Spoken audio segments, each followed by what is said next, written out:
একজন সুলতান, যিনি ব্যবসা বাণিজ্য করতেন, বাদশা ছিলেন। ওনার স্ত্রী ছিলেন দুইজন। কয় বউ? দুই স্ত্রী ছিলেন হযরতে সুলতানের। উনি ওনার স্ত্রীদের কাছে বিদায় নিলেন, আমার স্ত্রীরা, আমি আমার শাম দেশ এলাকা থেকে ব্যবসা করার জন্য ইয়ামেনে যাব। আমি তোমাদেরকে এই বাড়ির বাহিরে যাইতে নিষেধ করেছি, তবে তোমরা মনে রাখবা গো, তোমরা যদি তোমাদের বাহিরের হাওয়া বাতাস গায়ে লাগাইতে মন চায়, তাহলে তোমরা রাজপ্রাসাদের উপরে উইঠা তোমরা তোমাদের শরীরের মধ্যে বাতাস লাগাইতে পারবা। উনি ডাক দিয়া বলেন, আমি যখন বিদায় নিয়ে আমার বাড়ি থেকে রওনা করলাম, রওনা করার সাথে সাথে আমি আমার ব্যবসায়িক কাজের মধ্যে চলে গেলাম। ওই এলাকার মধ্যে বাস করতেন যিনার নাম হলো হযরত ইউসুফ তাফতাবানী রহমতুল্লাহ আলাইহি। উনি বলেন, আমার একজন ছাত্র ছিল যার নাম হলো হযরত আফজল মুরাদাবাদী।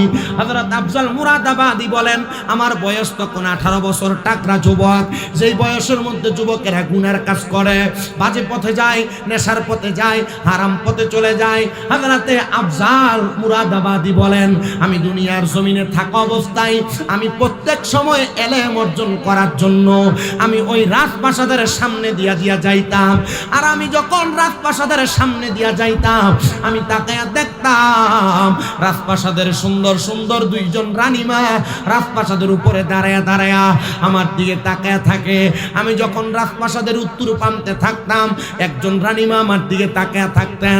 দক্ষিণ প্রান্তে যখন যাইতাম, আমি দেখতাম আরেকজন রানীমা আমার দিকে তাকায়া থাকে।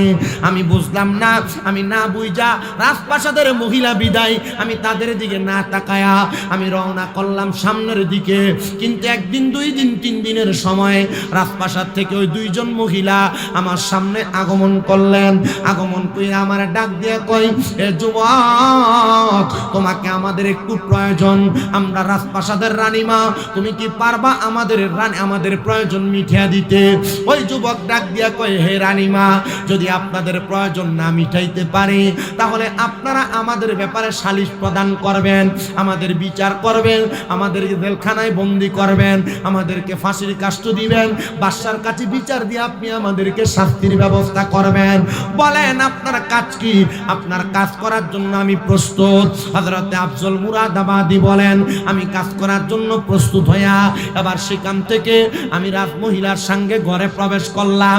তারা দুইজন মহিলা, আমি 18 বছরের একজন যুবককে তাদের ঘরের মধ্যে আটক করলেন আর আমার শরীরের দিকে হাত বাড়াইতে লাগলেন।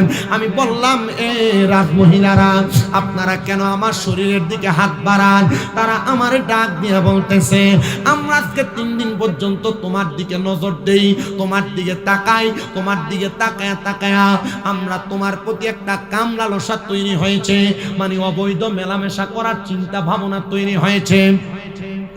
যুবক ডাক দিয়ে কয়, মহিলা, স্বয়ং আমার আল্লাহ তাআলারে ভয় করেন গো। আল্লাহরে যদি ভয় না করেন, আমার আল্লাহ তাআলার কাছে আপনারা বড় জবাবদিহিতা করা লাগবে।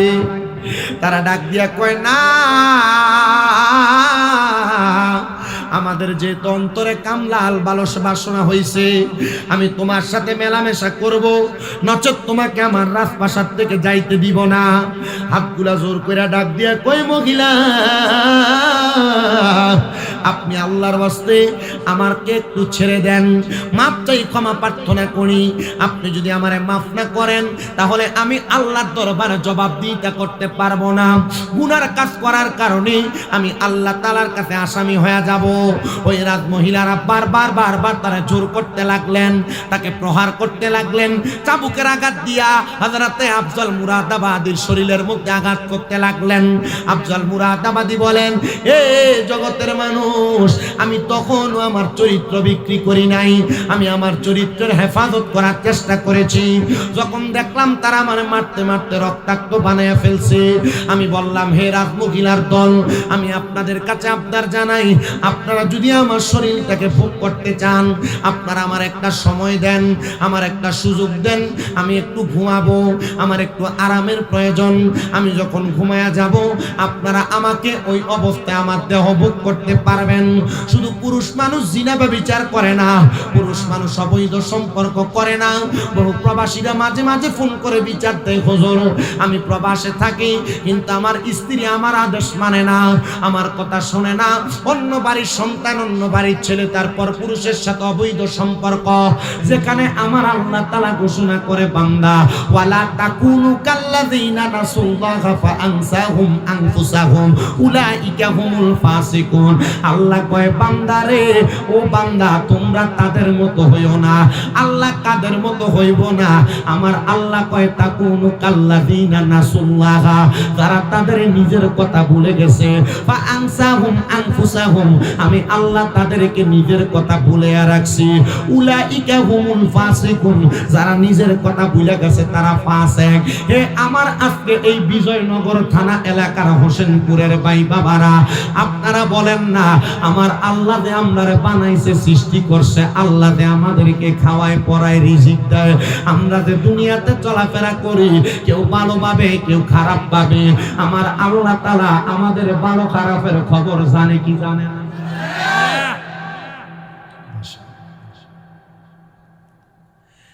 আমার আল্লাহ তাআলা আমাদের ভালো খারাপের খবর জানে। আল্লাহ কয় তোমরা তাদের মতো হয়ো না যারা তাদের নিজের কথা ভুলে গেছে। এখন নিজের কথা কারা ভুলে গেছে? আপনাদের এলাকার মানুষ নামাজ পড়ে কি পড়ে না? এই নামাজের ওয়াজে গেলে আমি জানি আপনি দম দিয়ে মানুষ, তবু আপনারা জবাব দিবেন, জবাব যদি না দেন ওয়াজ করতে কষ্ট হবে। মানুষ 5 ওয়াক্ত মুসল্লি আছেন এলাকায়, আরে মুসল্লি কয়েক ধরনের হয়, মুসল্লি কয়েক ধরনের হয়। যে ব্যক্তি 5 ওয়াক্ত নামাজ পড়ে সে 5 ওয়াক্ত নামাজের পাঞ্জেগানা মুসল্লি। এক জাত আছে 5 ওয়াক্ত পড়ে না, শুধু জুমার নামাজ পড়ে, এটা জুমার মুসল্লি। এক জাত আছে যে জুমাও পড়ে না, ঈদের নামাজটা পড়ে, এটা ঈদের মুসল্লি। এক জাত আছে ঈদের নামাজও পড়ে না কিন্তু জানাজার নামাজে দৌড়ে দৌড়ে যায়, এটা জানাজার মুসল্লি। আছে না? আচ্ছা, এবার আপনারা আমার প্রশ্নের জবাব দেন, আপনাদের এলাকার মধ্যে সুদখোর আছে না নাই?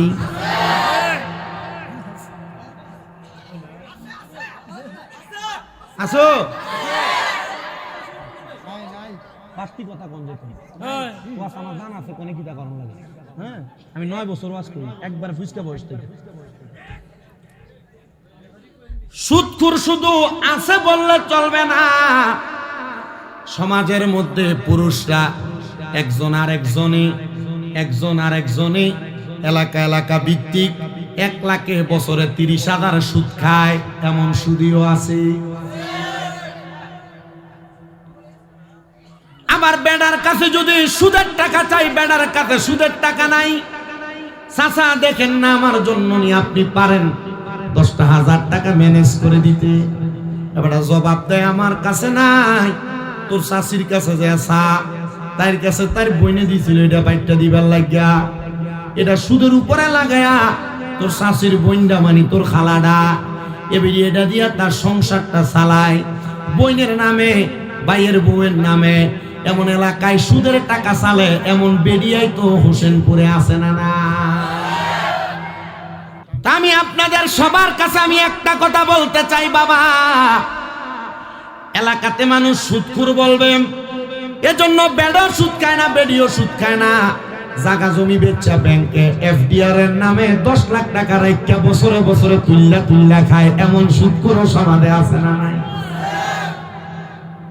এটা ন্যাশনাল সুদখোর। আরেক জাতের সুদখোর আছে, যে সুদ আপনার বউ আপনারে ফান দিয়া খাওয়ায়। বলো জুরিটা কোন দাম? এটা হলো আপনার স্ত্রী, দেখবেন আপনার রাত্রবেলা ঘুমায় আর মাথায় হাত মালিশ করে আর কত সুন্দর কয়, তুমি যে যা ইনকাম করো সবই খরচ করে লাও। আমরা আবুদারির তো একটা ভবিষ্যতের ব্যাপার আছে, তুমি একটা ডিপিএস করো না, ব্যাংকে মাসে মাসে কিছু টাকা রাখলে এটা ডাবল হয়ে আইতো। আপনারা কোন ডিপিএস এর নামে সুদ খাওয়াই না? মুসলমানও বাংলাদেশে আছে না? আপনারা কি মনে করতেছেন ডিপিএস হালাল? অনেকে নিচে আছে কইতে পারতেছে না, চিন্তা করে আরে হুজুর আমিও তো ডিপিএস একটা করে রাখছি, ভবিষ্যতের কথা চিন্তা করে। এমন সুদখোর আছে না নাই? এই ছেলে ওনারে দিচ্ছ। আমি আপনাদের সবার কাছে আমি আরেকটা কথা বলি, 500 টাকার কাছে বিচার বেচালাই এমন বিচারক এলাকায় আছে না নাই? আমি শুধু আগে দোষীদের কথা বলতেছি, এরপর আমার ওয়াজে যাচ্ছে, অসুবিধা হইব? উচিত বিচার রে 500 টাকা পাইয়া ন্যায় বিচার রে অন্যায় বানায়, অন্যায় দ্বারা ন্যায় বানায় এমন সিটার মার্কা সর্দার মাথা বড় এলাকায়।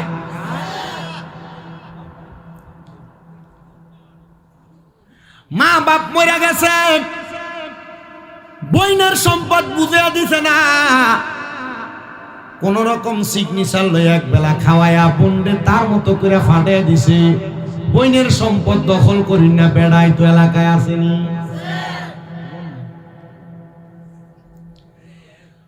বড় ভাই মারা গেছেন, ভাই বাতিদা বেঁচে আছে, ওই ভাই বাতিদা লাডির জোরে শাসার লগে পারবে না, এই কথা চিন্তা কইরা ভাইয়ের সম্পদ বাতিদারে বুঝায় দেন এমন ভাই এই তো এলাকায় আছে। এক হাত লাইল, পূর্বের যুগে এক হাতের লাইলের উপর দিয়া ব্যান গাড়ি চলতো, বড় 5 লাইন ছিল। বেটা মসজিদে ফজরের নামাজ পড়া লুঙ্গিডারে গুজ দিয়া ক্ষেতের লাইল কাঁচাইতে কাঁচাইতে এখন এটারে আতের বান বানাইছে। এবার আপনারা বলেন এমন মাফের জায়গা সৌরও আসেনি? সব আছে। লাইলি দিয়ে আডন জানা এটাই আতের বান। শুধু তাই নয় রে মুসলমান, মসজিদের ভিতরে ইমাম সাহেবের পিছনে প্রথম কাতারে নামাজ আদায় করে, আবার মসজিদের বাইরে এসে সুদের কারবার আর মুখ খারাপ করে গালাগালি করে কথা বলে এমন জাতের অনেক মুসল্লি ফাসেক আছে না না? আচ্ছা, যারা নামাজ পড়ে না, যারা রোজা রাখে না, যারা সুদ খায়, যারা ঘুষ খায়, যারা পরের হক মাইরা মাইরা খায়, যারা জমি দখল করে, যারা মিথ্যা কথা বলে, যারা গালি দেয়, আপনারা কোন তো এটা যে গুনার কাজ তারা জানে কি জানে না?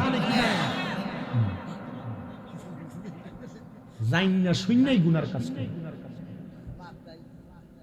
গুনার কাজকে গুনাহ যায় না। কেউ যদি পরের বার গুনাহ করে তখন সে হয় ফাসেক। সে হয় কি? দ্বিতীয়বার গুনার কাজকে গুনাহ যায় না, আবার এই কাজটা করে যে সে হয় মুনাফিক, সে হয় অথবা মুরতাদ। তৃতীয়বার গুনার কাজকে গুনাহ যায় না, আবার যখন কেউ বারবার গুনাহ করে তখন সে কুফরি করে, হয় কাফের। কি হয়?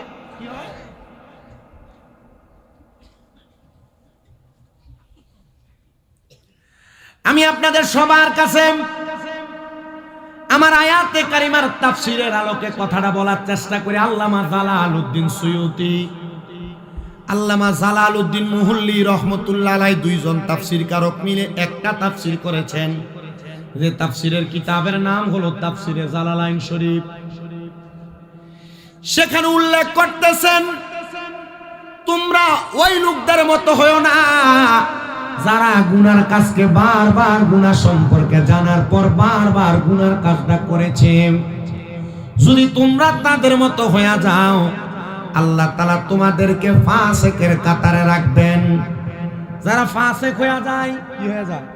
যারা ফাসিক হয়ে যায়, এই ফাসিক যদি ফাসিক হওয়ার পর পরবর্তীতে কোনো ইবাদত করে, নামাজ পড়ে, রোজা রাখে, হজ করে, যাকাত দেয়, দান সদকা করে, ওই ফাসিকের ইবাদত আল্লাহ তাআলার দরবারে পৌঁছায় না।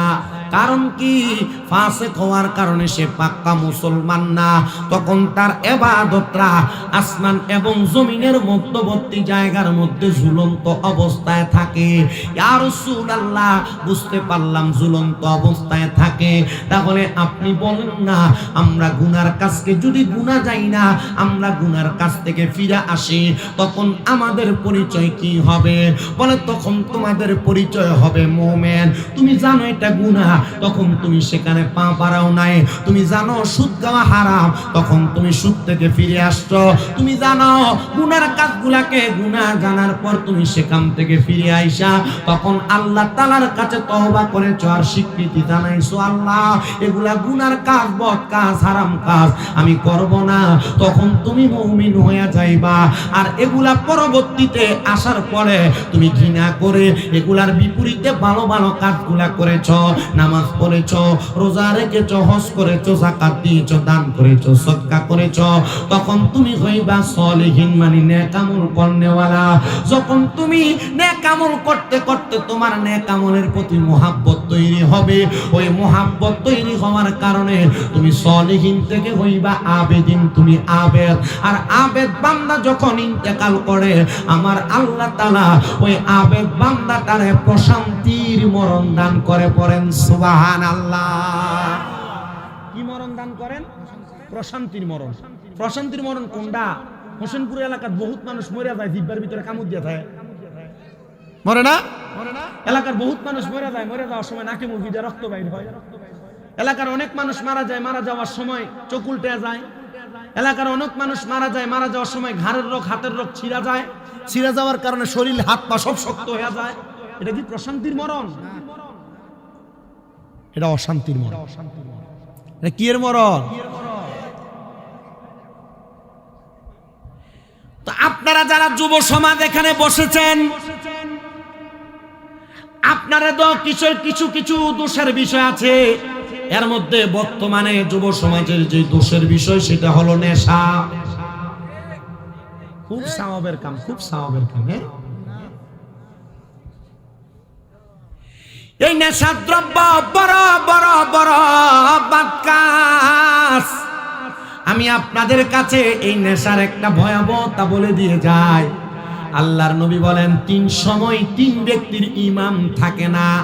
এর মধ্যে 1 নাম্বার হলো কোন নেশাখোর যখন নেশা করে, ওই নেশা করার সময় নেশাখোরের ঈমান থাকে না।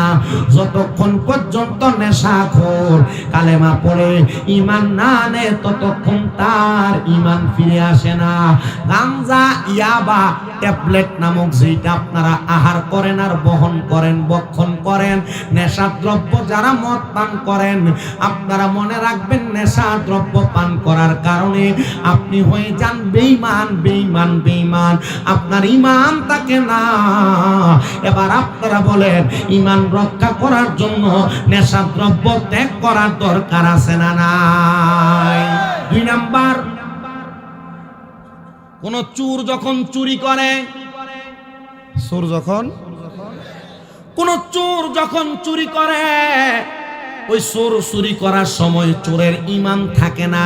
যুবক ভাই, বন্ধু বান্ধবের পাল্লায় পড়া কত মানুষের গাছের ডাব চুরি করো, বন্ধু বান্ধবের পাল্লায় পড়া কত মানুষের ক্ষেতের মূলা, শশা চুরি করো, বন্ধু বান্ধবের পাল্লায় পড়া রাস্তা দিয়ে হাঁটার সময় মানুষের গাছের আমদাম বড়ই চুরি করো। এ ব্যবসায়ীরা, তোমরা যারা ওজনে চুরি করো, এ পর্দার অন্তরালের মা বোনেরা, ক্ষেতের লাইল দিয়া হাঁটার সময় তোমরা যারা মানুষের ক্ষেতের ধনিয়া টান দিয়া, তোমরা যারা হাঁটার সময় মানুষের গাছের 2টা মরিচ হাতে করে নিয়ে আসো, এ ব্যবসায়ী ভাই সহ এলাকার খুদ্দেরেরা, তোমরা যারা এলাকার দোকানদার আসলে বাদামওয়ালা, চানাচুরওয়ালার কাছ থেকে না বইলা 1 মুঠ নিয়ে খায়া ফালাও, তারপর অনুমতি চাও, মনে রাখবা এটা হালাল না, এটা চুরি, চুরি, চুরি। বলে হুজুর দেখছে না বইলা করছ। এই কারণে চুরি যখন চোর করে তখন চোরের ঈমান থাকে না। যতক্ষণ পর্যন্ত চোর কালেমা পড়ে মুসলমান না হয় ততক্ষণ পর্যন্ত চোরের ঈমান ফিরে আসে না। ধরে কোন নাউজুবিল্লাহ। 3 নাম্বার, জেনা বেবিচার যারা করে, জেনা বুঝুন তো, ঘরে বউ আছে অন্য বিড়িতে লোকে কানেকশন, এটারও জেনা কয়। এখনো বিয়া করছেন না, ফিরিতের সম্পর্ক, এটারও জেনা কয়। কষ্ট হইতেছে? তাবারুক কিন্তু আছে। হ্যাঁ, তাবারুক দিলে আজকে জানাইল হইতো না, কারণ এটা যে সিফা রাস্তা এখান দিয়ে আটকে একটা করে 2 বার বাইক সুন্দর সিস্টেম।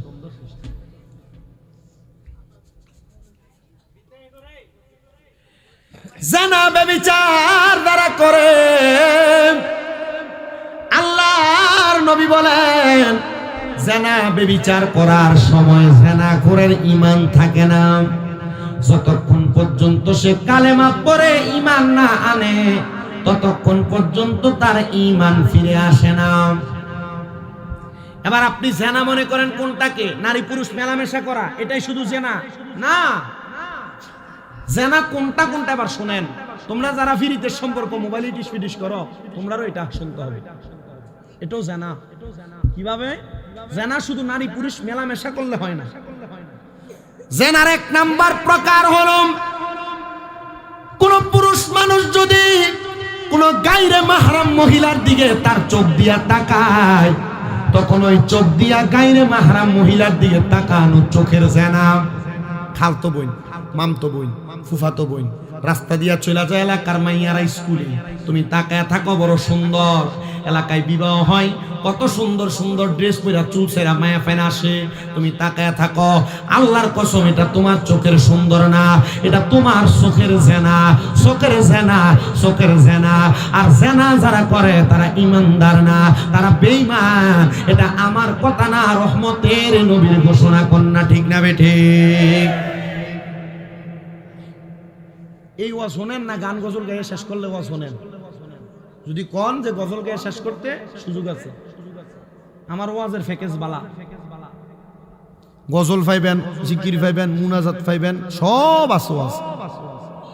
কিন্তু আমাকে যে সাবজেক্ট দিছে, সাবজেক্টের উপর আমার কথাটা শেষ করতে হবে, ঠিক না? না আগামীকালকে দোহানে বই বন্ধটা আনছিল, এটা তো এক জাতের অভ্যাস আছে না, এটা মুনাফিক, এটা ফ্যাশনের কথা কয়, এটা কি কয়? হে যদি বিরুদ্ধে কয়, বলে হ্যাঁ গজল গাইছে, জিকির করছে, বন্ধটা আইছে, তবে আমরা কিছু বালা বালা কথা কয়ে গেছে, এই কথাটি একটু যদি না কইতে পারে, জুতাটা খুললে ঠাস করে বাড়িবেন। কি লাগা? কারণ তে আমার বদনাম করতে আসছে, বালা দুইটা কিছু এটা করতে আসছে না, কথা কই না।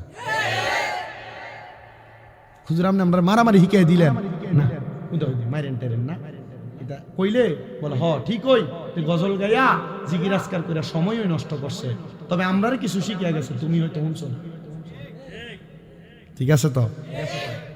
আমি বিজয়নগর থানায় কিন্তু এই বছর কটা মাহফিল দিছি, বহুত বছর বিজয়নগর ঢুকিনি, বহুত বছর। এই কয়দিন আগে ফাইক ফার আইসি, এবছর এনে আইসি, রামপুরে গেলাম, ইন্ডিয়া কোনে জানি একটা আইলাম যে আমার ছাত্রটার আব্দুল্লাহপুর, আর মনে 6 তারিখ একটা মাহফিল আছে। আমার বয়স 26 থেকে 27 পড়ছে, কিন্তু ওয়াজ 9 বছর এসএসসির পর থেকে। মারহাবা কোন আমার আসলে আমি যে ওয়াজ মাহফিলে আসি, আমার খুব কষ্ট হয়। আমার আম্মা অসুস্থ, বুঝছেন, 7 মাসের উপরে। আমি আমার আম্মার কাছে, আমার 2জন ভক্ত আছে, ওনারা আম্মার খেদমত করে, আগের থেকে অনেক সুস্থতার দিক। তবু আমি ওয়াজ মাহফিল গুলাতে যাই, কারণ আপনারা হয়তো অনেকে জানেন, সুন্নি বহুত বক্তা আছে আব্বা, আমার 6টা মাদ্রাসা ছিল। আমি যদি ওয়াজ মাহফিল না করি, আমার নিজের ফেডও চলতো না, মাদ্রাসাও চলতো না, সুন্নিয়তের খেদমত হইতো না। কথা কি বুঝছেন আপনারা? আপনাদের বিজয়নগরের ছাত্র আছে, যে বলছে আব্দুল্লাহপুর জেনে মাহফিলে আইছি, এবারের একটা ছাত্র আমার মাদ্রাসা পড়ে। আমি টার্গেট দিচ্ছি আগামী 1 বছরের মধ্যে ফুল হাফেজ হয়ে যাবে। দোয়া করবেন ইনশাআল্লাহ আপনারা, বিশেষ করে আমার মাটার লাগে দোয়া করেন। আমার মাটা সুস্থ হয়ে গেলে আমার আর টেনশন নেই।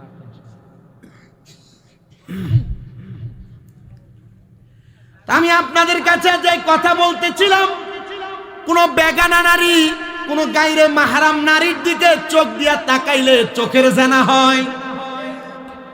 কোন পুরুষ মানুষ কোন বেগানা নারীর গানের আওয়াজ, গলার আওয়াজ শুনলে তার কানের জিনার গুনাহ হয়। আর আপনারাই ওই জাত মুসল্লি যে এলাকার মধ্যে উরুস মুবারকের নাম দিয়ে বেটে না গান করে, আর আপনারা সে জায়গার মধ্যে আপনারা এক কাতারের মুসল্লি হয়ে গান শুনবার লাগে যান। কি আছে না?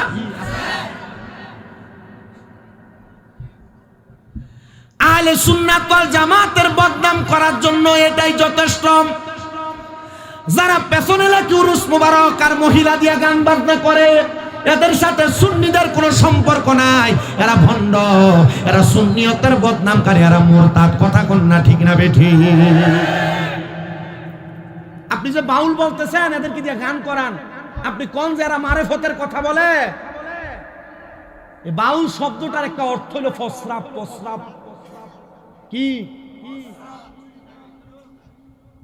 কি দেখো?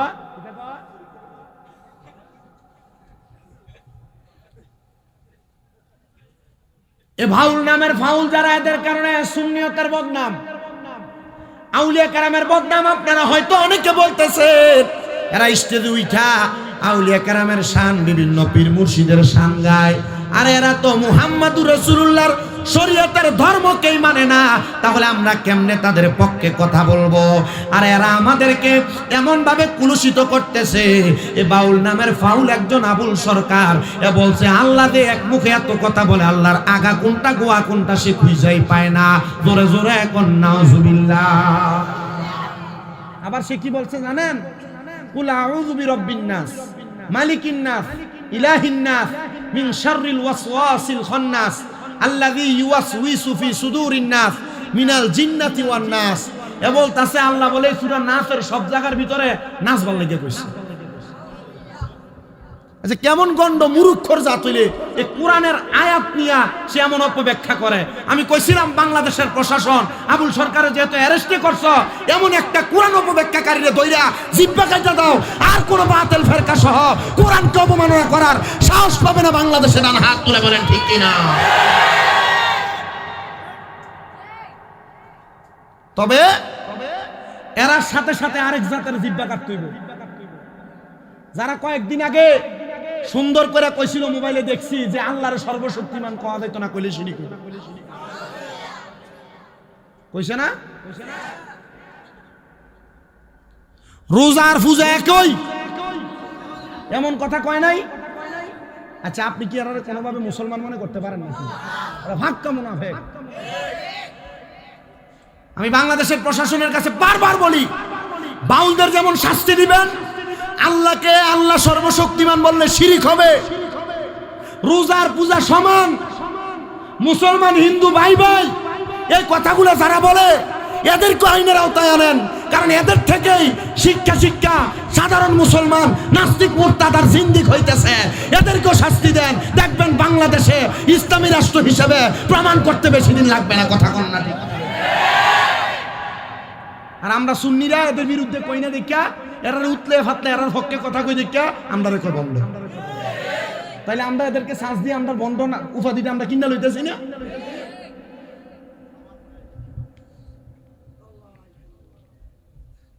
তাহলে উরুস মুবারকের নাম দিয়ে তারা বেড়ি দিয়া গান বাজনা করে, এরা কি সুন্নি না বন্ধ?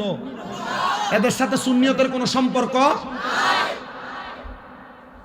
তো ইয়া না মুসলমান।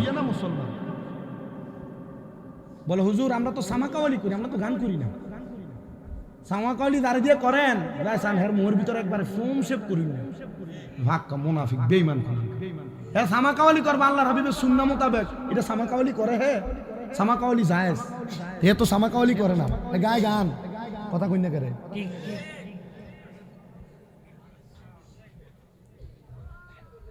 আমার মুসলমান ইমানদারেরা, এমন নারীদের গলার আওয়াজ কোন পরপুরুষ কান দিয়া শোনা, তাহলে পুরুষের কানের জেনা। কানের কি জেনা? জেনা যারা করে তার ইমান থাকে না যায়? তো রাস্তার ভিতরে দাঁড়ায় দাঁড়াইয়া শাস্তল ভাইয়ের বউয়ের লোকে যে কথা কয়, এটা কি হয়? খালতো বোনের লোকে যে কথা কয়, এটা কি হয়? ফুফাতো বোনের লোকে যে কথা কয়, মামতো বোনের লোকে কথা কয়, এটা কি হয়? তাহলে রাস্তার ভিতরে ফরবেডির লোকে কথা কোন যাইব? কইলে কি হইব?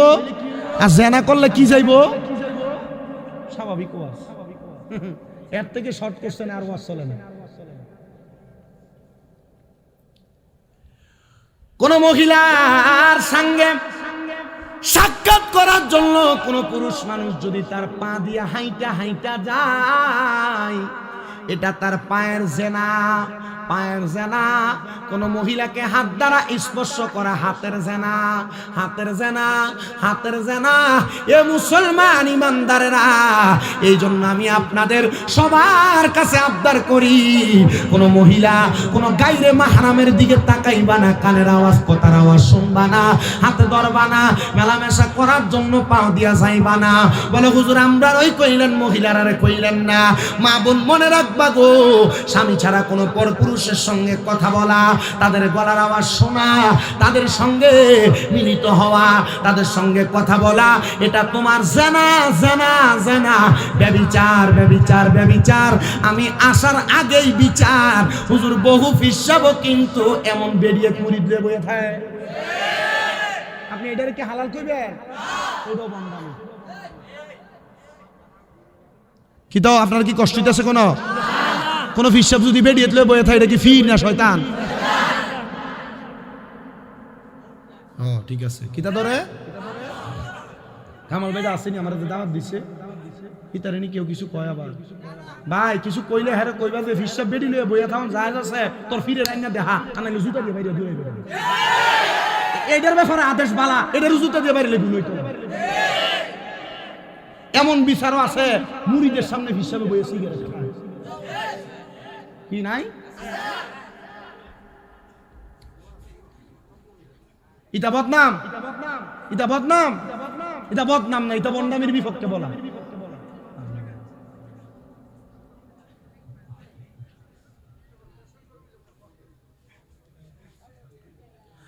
আমার মুসলমান ইমামদারেরা, তাহলে এমন কোন এই মুরবে আমার কথা জবাব দিতে হবে, এটা বদনাম না, এটা কেমনে বদনাম? এটা ওয়াজ না, কিটা বিড়িতলে বয়ে থাকুন, এটা ভালো জিনিস, আমি দেখছি তো।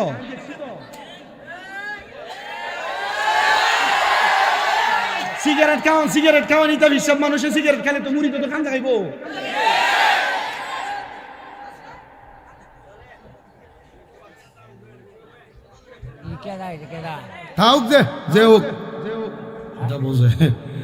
আপনারা কি কষ্ট দিতেছে কোন ওয়াজ বুঝেন? আপনারা ওয়াজিটা ওয়াজ চলে আপনার এলাকা। এবার একজন যদি অপছন্দ করে আমার কিছু হইতো না, আর অপছন্দ করলে আমার কথার ইন্ডিকেট করে আমার কথার বিরুদ্ধে প্রমাণ দেওয়ার পরে যেমন লাগবে। আপনারা একটু মনোযোগ দিয়ে শুনবেন, তাহলে আমি বলছি কয় প্রকার ব্যক্তির ঈমান থাকে না। 3 প্রকার ব্যক্তি, এর মধ্যে 1 প্রকার হইল চোর, 2 প্রকার হইল নেশাখোর, 3 প্রকার হইল জিনাখোর। এই 3 প্রকার ব্যক্তির 3 কাজের সময় ঈমান থাকে না। তাহলে আপনি আমি যদি এই 3 কাজ করি আমাদের ঈমান, তাহলে আমরা কি এই কাজ করতে পারবো? এবার একটু ধৈর্যের সাথে মনোযোগের সাথে শোনার চেষ্টা করেন। আমরা কেন দুনিয়ার জমিনের মধ্যে আসলাম, আর আল্লাহ কেন পাঠাইছেন? এ পাঠানোর মাধ্যমে মরণ হবে একটা শান্তির আর একটা অশান্তির, একটা শান্তির আর একটা অশান্তির মরণ। তো শান্তির মরণ যেইটা হবে, ওই শান্তির মরণের সময় ইমানদার বান্দা বড় আরাম পাবে, বড় প্রশান্তি পাবে। ইয়ার সুখ কেমন শান্তি আর কেমন আরাম পাবে? বলে এমন আরাম ইমানদার বান্দা মরার কষ্ট টের পাবে না। বান্দাটার সামনে থেকে রূহ নেওয়া হবে, রূহটা যখন নিয়ে যাবে বান্দা প্রশান্তির নিঃশ্বাস ফেলবে। একটা ছোট্ট বাচ্চা ঘুমায়া গেলে তার মা তার মাথাতে হাত বুলিয়ে দিলে কান্না অবস্থায় যেমন ঘুমায়া যায়, ছোট বাচ্চা এমন ঘুমায়া যাবে। ওই বান্দা মরণের কষ্ট টের পাবে না। হায়রে মুসলমান, এই জন্য গুনাহ ত্যাগ করো, নামাজ আদায় করাম ত্যাগ করো, ইবাদতের দিকে আসো, পরনিন্দা নিন্দে নিন্দা নিন্দা নিন্দা এগুলো বন্ধ করো। দুনিয়ার জমিনে থাইকা চুরি করা বন্ধ করো, নেশা করা বন্ধ করো, পরের হক মাইরা খাওয়া বন্ধ করো, সুদ বন্ধ করো, ঘুষ বন্ধ করো। আল্লাহর নবী যে বলছে 10টা পুরস্কারের 4টা পাইলা, আর 5 নাম্বার পুরস্কার হলো ঈমানের সাথে মরণ দিবে, মরণের কষ্ট টের পাবে না। মরণের কষ্ট টের পাবে। ইয়া রাসূলুল্লাহ, ইয়া হাবিবাল্লাহ, নবী আপনি বলেন আর বাকি 5টা পুরস্কার কি দেওয়া হবে? নবী আমার বলে যখন তার কবরে রাখা হবে, দুনিয়ার সাধারণ মানুষ দেখবে তার কবরটা একবারে মাটির বিছানা, কিন্তু না না না, এটা মাটির বিছানা না, ওই মুমিন বান্দার কবরে আমার আল্লাহ তাআলা জান্নাতের বিছানা বিছায়া দিবে। কিসের বিছানা? আব্বাজি, দুনিয়ার মাটিতে ঘুমাইতে কষ্ট হয়, 3 জন ফেরেশতা আপনার কবরে জান্নাতের বিছানা নিয়ে হাজির হবে যদি মুমিন হন আর প্রশান্তির মরণ চান। গুনার কাজ ত্যাগ করেন, ইবাদতের দিকে মনোনিবেশ করেন। নেশা করা ভালো? আপনারা সাক্ষী দিচ্ছেন আল্লাহর দরবারে আমি বাঁচবো, আমার জিহ্বা আল্লাহ কাটবে না, আমার জিহ্বায় আগুনের গরম শিক লাগাবে না, কারণ আপনাদের কানের মধ্যে এমন ভাবে গরম সীসা ঢালাই করে দেওয়া হবে, আপনারা চিন্তা করতেছেন আরে কি সীসা দিব, আরে ওই গরম সীসা ঢালাই করে দিলে আপনার কান জাজরা হবে, কারণ বলা হবে তোর কাছে বলা হয়েছিল নেশা করা হারাম, ইবাদতের দিকে মনোনিবেশ করো, ঈমান পরিপূর্ণ করো, তাজা রাইখা দুনিয়ার জমিন থেকে কবরে প্রবেশ করো, ঈমানি মরণের মাধ্যমে প্রশান্তি দেওয়া হবে, সেই প্রশান্তির নাম জান্নাত। তুমি কো তালাশ করো না, তখন কি আমার দোষ হবে না আপনার? এই জন্য হযরত ইদ্রিস আলাইহিস সালাতু ওয়াস সালাম বলছে তামুতু কাবলাল মাউত, মরার আগে একবার মরে যাও গা। মরার আগে কথা কই না, মরার আগে আমরা সুন্নিরা আমরা পীর মুর্শিদ ধরি না, কারণ শুধু সুন্নিরা ধরে না, অন্যরাও ধরে না। পীর মুর্শিদ ধরার কারণ কি? কোন তো উকিল আমরার জন্য ওকালতি করব, আমরারে বাঁচাইব, সুপারিশ করব, এই পীরের কাছে নিজেকে সপর্দ করে দেওয়া। মরার আগে একবার মইরা যাওয়া মানে ওনার কাছে আমি মরছি, উনি আমার যেমনে কইব আমি এমনে চলমু। উনি আমারে কইছে নামাজ পড়তে, আমি পড়ি না। উনি আমারে কইছে রোজা রাখতে, আমি রাখি না। উনি আমারে কইছে হারাম পথে না যাইতে, আমি যাই। উনি আমারে বলছে হক ভাবে চলতে, আমি চলি না। তাহলে দোষ কি ফিরেন না মুরিদের? আচ্ছা, তো পীরের আদেশ না মাইনা আপনি যদি ভণ্ডামি আর অন্যভাবে চলাফেরা করেন, তখন কি আর ফিরে আপনার লেগে সুপারিশ করব? 7 প্রকার ব্যক্তি সুপারিশ করবে। 7 প্রকার। কয় প্রকার? আকাইদে নসবিতে বলতেছে যে 5 প্রকার ব্যক্তি সুপারিশ করবে। হাদিস মুবারাকার মধ্যে কোন জায়গায় বলতেছে 3 প্রকার, কুরআনুল কারীমে বলতেছে 4 প্রকার ব্যক্তি সুপারিশ করবে। মিনান নাবিয়িনা ওয়াস সিদ্দিকিনা ওয়াস শুহাদাই ওয়াস সলিহিন। 1 নাম্বার নবীগণ, 2 নাম্বার সিদ্দিকগণ, 3 নাম্বার শহীদগণ, 4 নাম্বার সলিহিন আল্লাহর ওলিগণ। হাদিস শরীফে কয় হলো উলামা আলেমগণ। মারহাবা। আপনি চিন্তা করে দেখছেন আমাদের জান্নাতে যাওয়ার রাস্তা বড় সহজ। তাহলে 6 নাম্বার পুরস্কার কবরে জান্নাতের বিছানা দেওয়া হবে। সাহাবায়ে কেরাম আমার নবীরে প্রশ্ন করি, ইয়া রাসূলুল্লাহ, ইয়া হাবিবাল্লাহ, হে আপনি বলেন না 7 নাম্বার পুরস্কার কোনটা দেওয়া হবে? নবী আমার বলে 7 নাম্বার, একটা মানুষকে যখন কবরস্থ করার পর বিসমিল্লাহি ওয়া আলা মিল্লাতি রাসূলিল্লাহ মাটি দেওয়ার সময় মিনহা খলাকনাকুম ওয়া ফিহা নুইদুকুম ওয়া মিনহা নুখরিজুকুম তারাতান উখরা বলে মাটি দেয়। ওই মাটিটা দেওয়ার পরে দুনিয়ার মানুষ তার কবরে কোনো আলো দেয় না। ইমানদার মুত্তাকি বান্দার কবরটা তার কপালের নূর দ্বারা আমার আল্লাহ তাআলা আলোকিত বানায়া দিবে। 7 নাম্বার পুরস্কার। সাহাবায়ে কেরাম বলি, ইয়া রাসূলুল্লাহ, নবী আপনি বলেন না 8 নাম্বার পুরস্কার কি দেওয়া হবে? নবী আমার বলেন 8 নাম্বার পুরস্কার হলো যখন বান্দা ইন্তেকাল করবে তার সওয়াল জবাবের জন্য মুনকার নাকির সম্মানিত 2 জন ফেরেশতা আগমন করবে। ওই 2 জন ফেরেশতা মুমিন বান্দার কবরে আইসা দেখবে ওই বান্দার চেহারার মধ্যে ঈমানের নূর, আমলের নূর দেখা যায়। তখন ওই বান্দাটার চেহারা দেখা ফেরেশতারা কোনো সওয়াল জবাব করবে না। বিনা সওয়ালের জবাবে মুমিন বান্দাকে ওই কবরের রাস্তাটা পার করে দিবে। 8 নাম্বার। 9 নাম্বার ফুলসেরাতের ফুল। ফুল পার হওয়ার জন্য কি লাগে? ব্রিজ লাগে। সরি, গাং পার হওয়ার জন্য ফুল লাগে। সাকু লাগে, ব্রিজ লাগে। এই ফুলসেরাত একটা জায়গা, যে জায়গাটার নিচে আল্লাহ তাআলা হাবিয়া নামক জাহান্নাম বানাইছেন। সবচেয়ে নিকৃষ্ট জাহান্নাম যেটা হাবিয়া। নাম কি? হাবিয়া। এই হাবিয়া জাহান্নামের মধ্যে আগুনের এত তাপ, কোন মানুষ ফুলসেরাত পার হওয়ার সময় সে হাবিয়ার উপর যদি কোনো মানুষ এই যদি ফুলসেরাতে পা রাখে, যদি বেঈমান হয়, বেআমল হয়, ওই বান্দাটা ওই আগুনের তাপে আগুন স্ফুটলিঙ্গ হইয়া ওই বান্দাটা নিচে পড়ে যাবে। কিন্তু যদি বান্দা মুমিন হয়, যদি বান্দা মুমিন হয়, ওই মুমিন হওয়ার কারণে বান্দাটা বিসমিল্লাহ বলে ফুলসেরাতের মধ্যে তার পা রাখবে, আর আলহামদুলিল্লাহ বলে চক্ষু কুইলা বান্দাটা তার বাম পা উঠে দেখবে, বান্দাটা একটা চোখের বালি পাতা মারার আগে ফুলসেরাত পার হয়ে গেছে। ফুলসেরাত হওয়া লাগবে, শর্ত হইল কি? ইন্নাল্লাযীনা আমানু ওয়া আমিলুস সলিহাতি উলাইকা হুম খায়রুল বারিয়া। নিশ্চয় যারা ঈমান আনে, নেক আমল করে, এক নাম্বার হওয়া লাগবে ঈমানওয়ালা, দুই নাম্বার হওয়া লাগবে আমলওয়ালা। এই দুইওয়ালা যদি হয় তাহলে উলাইকা হুম খায়রুল বারিয়া, এরাই দুনিয়ার সবচেয়ে উৎকৃষ্ট মানুষ, এরাই জান্নাতের দাবিদার। জোরে কোন সুবহানাল্লাহ। এখন আমি যদি কই আমার ঈমান আছে, আমার কোন আমল দিয়ে কিতা করতাম, বেটা ঈমান এখনো ঠিক নাই। জি না, একটা মানুষের পেট যদি ফিডের থেকে কাটতে আলাদা করে, বেটা বাঁচবো? আচ্ছা, ফেডের থেকে যদি ফিডের মেরুদণ্ড রাস আলাদা করে লাইটা বাঁচবো? ঈমান আর আমল হইলে একটা আরেকটার পরিপূরক। পেট আর পিঠের মতো।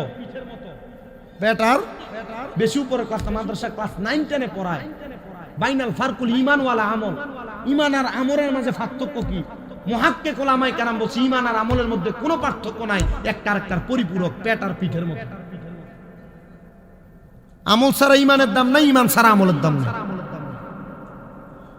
আমি আপনাদের সবার কাছে বলছি বাবা, 3 নাম্বার 9 নাম্বারের পরে 10 নাম্বার পুরস্কার হলো আল্লাহ তাআলার বান্দা যখন ফুলসেরাত পাড়ি দিবে, বান্দাকে বলা হবে ফাদা খালাল জান্নাতা, বান্দা জান্নাতের মধ্যে প্রবেশ করো। সুবহানাল্লাহ। বান্দা জান্নাতে প্রবেশ করবে।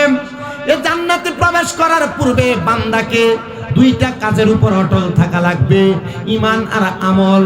এই দুইটা কাজের উপর অটল থাকলে বান্দাটা হবে জান্নাতি। ইয়া রাসূলুল্লাহ, ইয়া হাবিবাল্লাহ, নবী কেমন জান্নাতি হব? এটার প্রমাণ দিতেছেন হযরতে ইউসুফ তাফতাজানি রাহমাতুল্লাহ আলাইহি। তিনি বলেন, আমার এলাকার একজন সুলতান, যিনি ব্যবসা বাণিজ্য করতেন, বাদশা ছিলেন, ওনার স্ত্রী ছিলেন 2 জন। কয় বউ?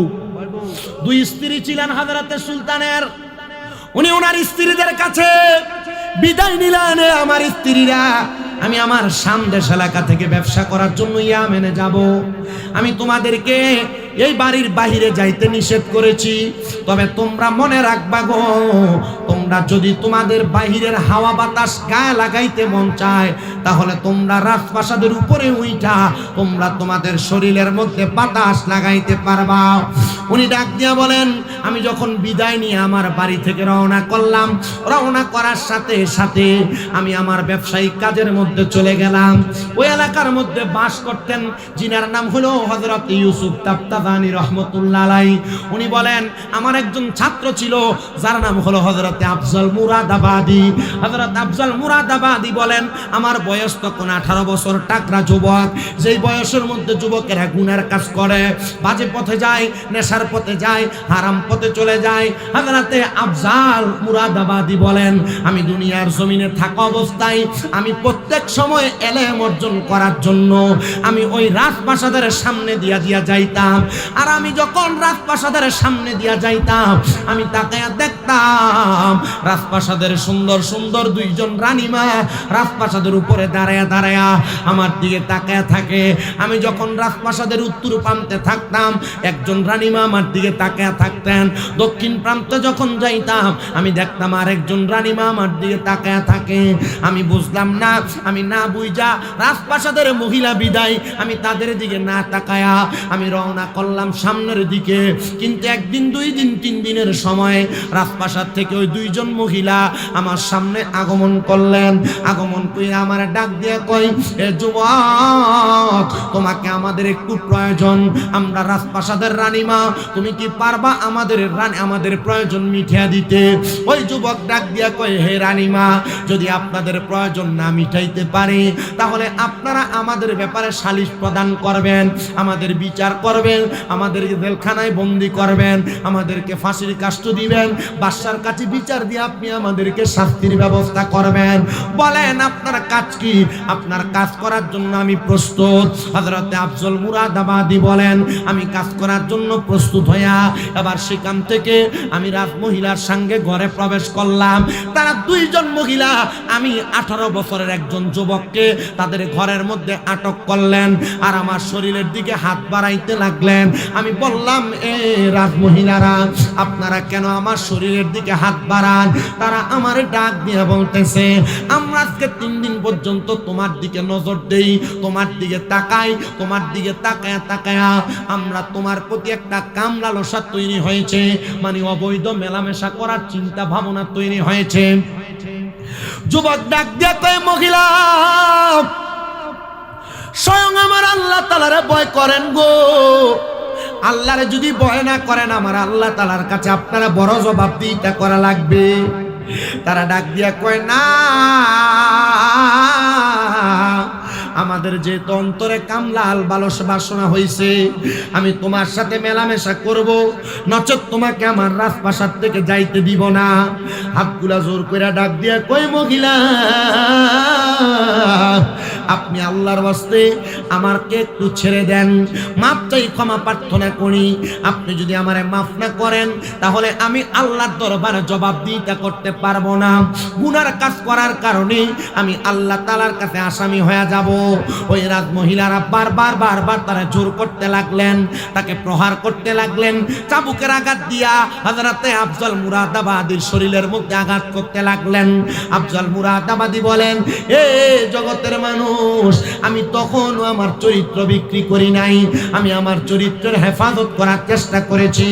যখন দেখলাম তারা আমার মারতে মারতে রক্তাক্ত বানায়া ফেলছে, আমি বললাম, হে রাজমহিলার দল, আমি আপনাদের কাছে আবদার জানাই, আপনারা যদি আমার শরীরটাকে ভোগ করতে চান, আপনারা আমার একটা সময় দেন, আমার একটা সুযোগ দেন, আমি একটু ঘুমাবো, আমার একটু আরামের প্রয়োজন।